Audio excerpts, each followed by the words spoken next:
Hi YouTube, it's Kathy and this is my weekly entertainment wrap-up for December 3rd through 9th. This week I read 9 books, I watched 2 shows, I watched 4 movies, and I listened to 1 book. That's right, I said it, 9 books, which means that this must have been the week of the Queer Lit Readathon.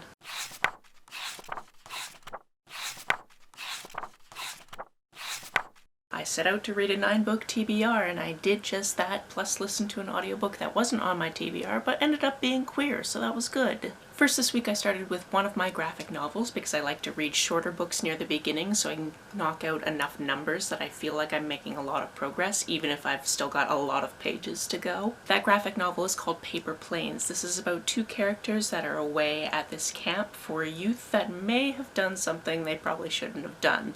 And as they're there and as they're meeting other people, we're seeing flashbacks to how they met, how their friendship progressed, and then also trying to figure out how they wound up here and what's going to happen to them. This one was short with a lot of interpersonal dynamics and was a great way to start the readathon. The next book that I finished in that same day is Candidly, Cline. This is about a girl named Cline, you might have figured out. She is actually named after Patsy Cline, and music kind of runs in her family. Her grandparents used to own a music store, her mother also used to be really into music before she got very much into the fact that she is the sole provider for Cline, and now her grandmother also lives with them, and she works pretty much all the time. One of the waitresses at the diner where Cline's mom works tells Cline about this singer-songwriter workshop that's happening at the local university where this waitress happens to go, and Cline really wants to go but her mom thinks it's a waste of money and time because she's kind of off the whole music thing. She's like, music doesn't get you money, it's not practical, you're not going. However, Cline decides that she is going to try to find the money her own way and she's going to be able to catch some rides there with Delia while her mom works on Monday nights. She's just really hoping this doesn't backfire because this is very important to her and her gran has also given her permission to go. However, it obviously gets more complicated as time goes on. This was delightful. It had characters coming together, learning new things about each other, writing together. The creative process is just lovely to see. And then, yeah, obviously there are some consequences for some actions. I also wanted to point out that occasionally there were little connecting factors between different books that I was reading where I went, hey, wait, this last book that I read also had this factor. And the connecting factor between my second book and my third book is they both had side characters named Delia. In Candidly, Cline, it was that waitress who was helping our main character out, and in A Merry Little Meet Cute, Delia was the name of one of the mothers of our heroine. A Merry Little Meet Cute is a dual POV about some characters who are trying to make a Christmas movie. However, the producer of this Christmas movie has a vast catalog of things that he has produced before. None of them have been mainstream or Christmas, but basically he's very used to like very quick shoots. However, all of his experience up until this point has been in the adult entertainment industry. This is supposed to be his first foray into this very clean, wholesome image for this very wholesome network. At the very last minute, a bunch of crew from the movie, as well as one particular cast member, are at this party in the desert, and something happens and a bunch of them cannot make it to set. Which means that not only does he need to replace a bunch of the crew that would have been on this set with crew that has worked on other types of productions, but the leading lady also is now indisposed as well. While he's meeting with the director, she falls in love with this one headshot, which belongs to our heroine, who definitely has done a lot of films, but none of them have been wholesome. That means that B, our heroine, has to pretend she's only been in like college experimental indie films while she's now starring in this period piece that's taking place in this little town that is always set up as though it's Christmas. Our other main POV is Nolan. He is going to be playing the male lead in this movie. He really needs this because he's trying to make his image that much more wholesome so he can get more jobs, so he can support his mom and his sister. And he used to be in a boy band and then some things went down and then the band had to break up. And he's basically trying to rehabilitate his image as not being a bad boy anymore because he needs to pay some bills. Upon meeting, B definitely knows Nolan from his boy band days. She definitely had a huge crush on him, and Nolan is actually a paid member of B's subscription service for her adult entertainment, so they know of each other, but they don't let on that they know of each other, and it goes from there. This basically went as well as having these 2 authors write together ever could. There was definitely some wholesome moments, there was great bisexuality rep, we also had wonderful fat rep, and then of course there were many steamy scenes. This was a delight and I very much enjoyed myself. Next we have You Exist Too Much. This is a book told in vignettes about this woman who is a DJ in New York, and she has some issues, to say the least. Her family is originally from Palestine, but they did move to the DC area when she was rather young, and one of the many issues she has is her relationship with her mother, because her mother will not accept that she is queer. This obviously puts a strain on her relationship with her live-in girlfriend, who she hasn't actually been treating all that well. I don't want to give too much away about the plot, but many things happen in this, and we do see many flashbacks to her life all over the world. What I found really interesting about this book is some of the characters, including the main character, aren't named, unless I just didn't see somebody like casually reference her name at some point. But there are many people in her past that she would just be like, oh, the ambassador's wife, or this person, or that type of thing.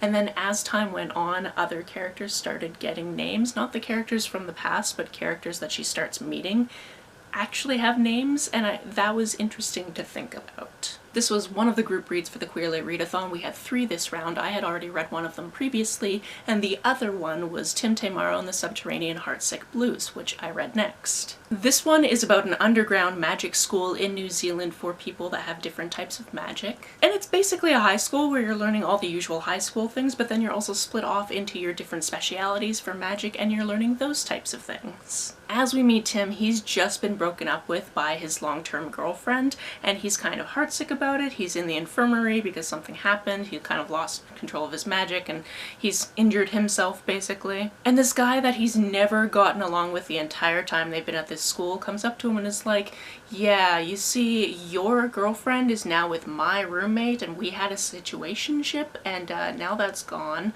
so I think we need to get back at both of them. Tim initially just wants to ignore Elliot because he's got too much on his mind, but then comes to realize that maybe Elliot is right and they should do something to make these other people miserable. That something ends up being switching partners for a project that is coming up the very next day in class. They decide that they are going to work together on the project and then watch that new couple struggle with their project. What is the project, you wonder? Fortunately, it's something I never had to do in high school, but I definitely heard about this being a thing, where you and a partner have to basically parent either, I've seen it as an egg or a bag of flour. And if any harm comes to either of these things, you fail the project. However, this is magic school, so this is actually a magically enchanted mechanical egg. It will make noises, it will cry in the middle of the night, all of those types of things. And it turns out that their egg, which they named Megan, is much happier when both of her daddies are together. This creates some forced proximity and some other shenanigans ensue. This was absolutely delightful. It was very light on the magic elements. They weren't trying to do magic all the time, but there was a lot of different research because of things that ended up happening, and I just thoroughly enjoyed my time with these characters. The connecting factor between this book and our next book is both of them have love interests named Elliot.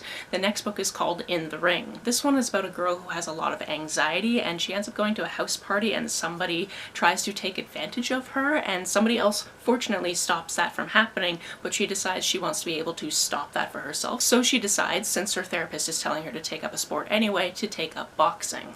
Who also goes to this boxing ring? The guy that stopped the other guy in the first place, also her next door neighbor, also the school's bad boy. And also, as it turns out, the star fighter in an underground fight club.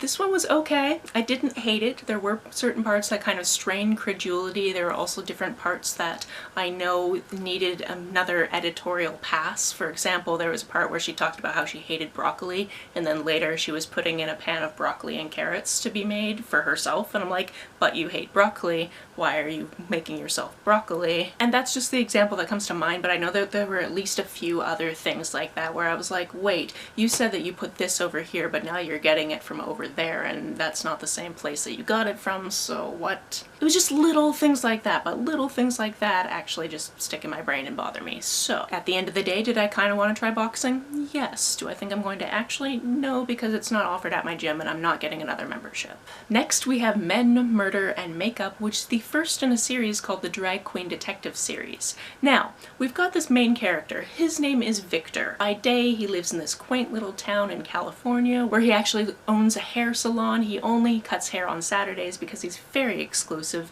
and then one night a week he's also at the one local gay club as a drag queen hosting different things. So you would think to yourself, he has one alter ego, that's enough, but as it turns out, no. He is also a mystery writer. He's a best-selling mystery writer, and the name of that writer is Vicky Dean. Now, Vicky Dean also lives in this small town, but is a recluse, and nobody really knows all that much about her besides she writes in this one cabin near the water. So when the local mayor ends up dead and somebody says they saw her car leaving the scene, he knows that's bullshit because he definitely didn't do it. That means when the brand new sheriff tracks down Vicky Dean one day when she's going to her writing cabin, she has to reveal herself so she can give her alibi. And she just really hopes that her secret doesn't get out because her best friend is a huge Vicky Dean fan and has no idea that Victor has been writing those books. As it turns out, not only is the killer trying to push it off on Vicky Dean, but the killer is also taking some inspiration from Vicky's books. This was delightful. It was very, very campy. It took the vernacular of drag queens. At some points, however, I just feel like it was stealing from AAVE, and those parts bothered me. It was, however, very entertaining to be inside Victor's head as he's trying to figure out this mystery, but also he's got a crush on the new sheriff, which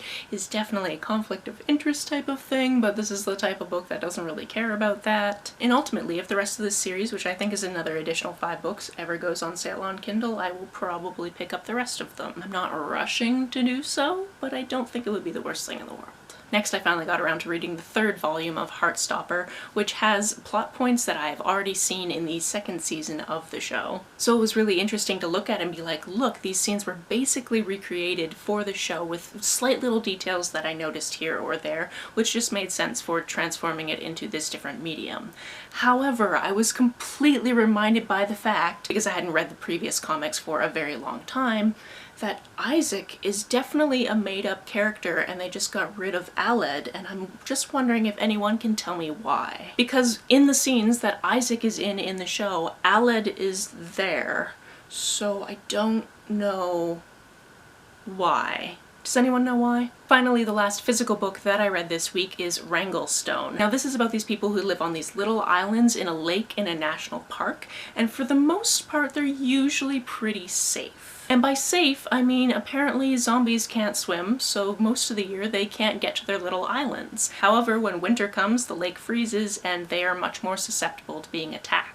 Our main character, Peter, has been pining after this boy who lives at the other end of the lake for quite some time. His name is Cooper, and there's a little bit of a flirtation going on, but a lot of this book is focused on how much Cooper's dad actually hates Peter because he sees him as a weak link, because he's not a typical outdoorsy man's man. Like, he does a lot of the mending and the sewing for the community, and he hasn't been out to go kill a bunch of zombies or anything like that. However, in the course of this book, that has to change because he has to prove himself. And then this book takes quite a turn, and I'm not going to tell you what that is because I don't want to wreck it for you. I did also pick up the 2nd book in this duology, and I think I will be reading that this week because I want to know what happens. On to the shows I watched this week. We finished the 6th season of Taskmaster, and we started the 7th season of Taskmaster. What I really enjoy about this show is when we do know at least one of the people on the panel. We tend to only know one of them, and in this season it is James Acaster, and we only know of him because while we were in the UK earlier this year, we actually watched his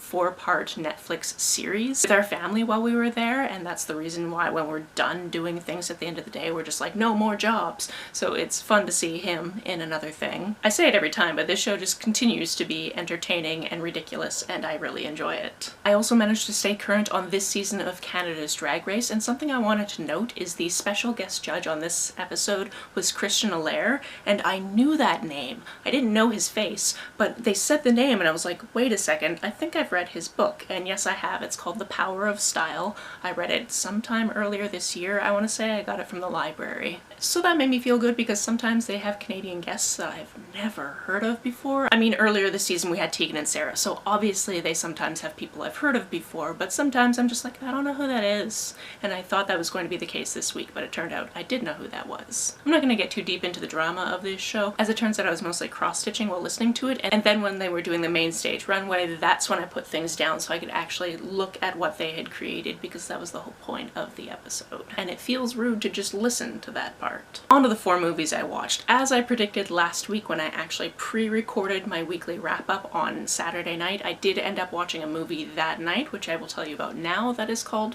Fatman. This one is a Christmas movie about Santa, who lives in Alaska and does his normal job, but the kids these days are mostly being not great, so he doesn't actually need to make all that many presents. A lot more of them are getting coal than in previous years, so he's on some financial hardship because of that, because he gets a government stipend based on the presents he makes, but coal doesn't count for some reason. Then we have this very entitled brat character who ends up getting coal and decides that he's going to use his favorite shady person who he's used in the past to get his way to kill Santa. It turns out that this guy, who is played by Walton Goggins, also has a vendetta against Santa, who is played by Mel Gibson. So not only is this a Christmas movie full of elves and presents and all of those types of things, but it is also a shoot 'em up type of movie. And that was probably a lot for you to take in. I'm just going to let you sit with that. It was an action movie, and it was a Christmas movie. And for once I'm not describing Die Hard. On to a movie that I guess isn't strictly a Christmas movie, but it has Christmas movie-esque vibes, so my roommate always watches it around this time of year, and that's Anastasia. Now this one I've clearly watched before. I didn't even actually really watch this one because I was reading in the same room while she was watching it. However, near the beginning I actually looked up and was like, I've actually been there. And then I thought to myself, actually, I know exactly where something I bought from there is. It's right here. I have postcards. And I do believe this is exactly where that opening scene takes place. Yes, I've been there, and I also have a photo album that probably has pictures from this palace in it, but I didn't bother going into that. I remember going to this place. It was really beautiful. Russia was actually my first international trip I ever took, besides going over the border to the States when I was a kid to get gas, which does not count. And I took it right after high school in 2004, which means that my 20-year graduation anniversary is next year. In any case, this movie has fun animation, it also has great songs, and it's also a really, really tragic backstory about the Romanov family, so do with that what you will. This week we also watched the year 2000 version of How the Grinch Stole Christmas. My roommate turned to me and was like, are you one of the people that hates this movie, or are you one of these people that likes this movie? Because apparently there's a lot of people that just really don't like this version of this movie. However, I think Jim Carrey is fantastic in this movie. The physicality of it is just wonderful, so I don't understand the people that are like, no, I absolutely hate this movie, but you do you. That's fine. We don't have to agree on everything. Something, however, that I never noticed before, because all of the Who's down in Whoville have all their faces shaped slightly differently for the movie to just give them that Who-ish look, is that one of the teenage sons of our main family is in fact played by TJ Tyne, aka Jack Hodgins from Bones. It was a fact that I didn't know until I was just looking at the cast, and then I couldn't unsee it. But up until that point, I had no idea. And then of course another movie that we always watch this time of year, Love Actually. At this point, it's been out for 20 years. I probably don't need to tell you what this is. I do understand there are some problematic bits. Overall, I enjoy it. And it's the thing that we like to watch together at Christmas. As for the audiobook I listened to this week, that was A Haunting on the Hill. This one is about this woman who is creating a play. She's been a playwright since she was very, very young. However, something happened about 20 years ago that made it so that her career kind of diverted and she's had to be doing other things to actually make ends meet, but she's finally got this one play together that she's got a grant for. So her and her girlfriend are away for a weekend and she finds this really weird old house in the middle of nowhere, and she thinks this is a perfect place for me and the actors to come together for a couple of weeks to really nail down the details of this play. One of the fascinating things about the way this is told is we kind of swap into the perspectives of the different people that end up going to Hill House for this play reading. So not only do we have our main character Holly, who has created this play and is just workshopping it with her actors, we also have her girlfriend, who is Nisa. Nisa is a chanteuse, so she's actually doing some of the music for the show and she's just constantly singing. This house has great acoustics and that type of thing. Then we also have Holly's best friend Stevie. He's going to be reading some of the Devil's lines for this read through, and he's also a sound technician, so he'll be doing that. But unbeknownst to Holly, Nisha and Stevie have hooked up in the past. Finally, the star of the show is a woman named Amanda Greer. Now, she hasn't really worked a lot in the last decade or so. And everybody knows why, except for the audience, so it's interesting to finally get to the points where we as the audience find out what's going on in the backstories of all of these different people. And every once in a while we're hopping between these different characters, and that's how we're learning some of their secrets. The play they're producing, by the way, is about this woman who actually existed, but it's giving a kind of spin on things. Everyone thought she was a witch and she was killed for that, but in the play she is going to end up on top. However, they definitely got more than they bargained for by trying to rent out Hill House. Now, one of the things to note if you are going to consume this as an audiobook, there are occasionally sound effects in this audiobook. They're not constant sound effects, they are very, very occasional. And I didn't realize that when I started listening to this, and then one day as I'm walking down the road in the dark to go to the gym, I start hearing what sounds like a vehicle driving behind me, and I look behind me and there's no vehicle. And then I realize it was sound effects on the book I was listening to, so that was good timing on the book's part. That was definitely a creepy moment to do that, so thanks. So yeah, I just wanted to warn anyone who goes into this, occasionally there will be sound effects. Don't get scared. So there you have it. There's everything I read, watched, and listened to during the week of the Queer Lit Readathon. How did the week go for you? Let me know about it down in the comments below. On the way down to the comments, if you hit that subscribe button, that would be very nice of you. If you don't feel like leaving a comment but want to make sure that I know you were here, just leave me an emoji or a smiley face if you happen to be on your keyboard. Some people have asked if there's a way to financially support this channel, so I set up a Ko-fi account, which is a digital tipping service. The link for that, as always, is down below. You can like and share this as you see fit, and I will see you very soon. Bye!